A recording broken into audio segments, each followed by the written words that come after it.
হঠাৎ করেই ভারতের কাছে জ্বালানি সহায়তা চাইল বাংলাদেশ। প্রশ্ন উঠছে, দেশের জ্বালানি পরিস্থিতি কি সত্যিই এতটা সংকটাপন্ন? মধ্যপ্রাচ্যে যুদ্ধের উত্তাপ বাড়ছে, বিশ্বজুড়ে জ্বালানি বাজারে তৈরি হয়েছে নতুন অনিশ্চয়তা। এর মধ্যেই জরুরি পদক্ষেপ নিল বাংলাদেশ। দেশের জ্বালানি সরবরাহ স্বাভাবিক রাখতে ভারতের রাষ্ট্রায়ত্ত company Indian oil corporation limited এবং নুমালীগড় রিফাইনারি লিমিটেডের কাছ থেকে 4 মাসে প্রায় 50,000 টন ডিজেল সরবরাহের অনুরোধ জানিয়েছে ঢাকা।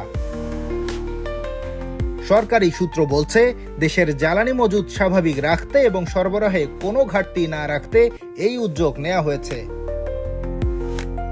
তবে এই সিদ্ধান্ত এসেছে এমন এক সময়ে যখন আন্তর্জাতিক পরিস্থিতি দ্রুত বদলে যাচ্ছে।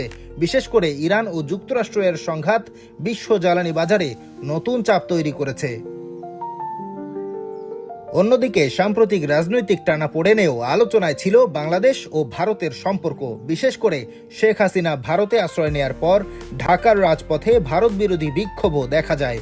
কিন্তু বাস্তবতা বলছে, জ্বালানি নিরাপত্তার প্রশ্নে আবারও আঞ্চলিক সহযোগিতার পথেই হাঁটছে বাংলাদেশ। এখন দেখার বিষয়, ভারত কত দ্রুত এই অনুরোধে সাড়া দেয়। কারণ জ্বালানি সরবরাহের এই সিদ্ধান্ত শুধু অর্থনীতি নয়, দুই দেশের সম্পর্কের দিকেও নতুন বার্তা দিচ্ছে। ডেস্ক রিপোর্ট, দৈনিক দৃষ্টি।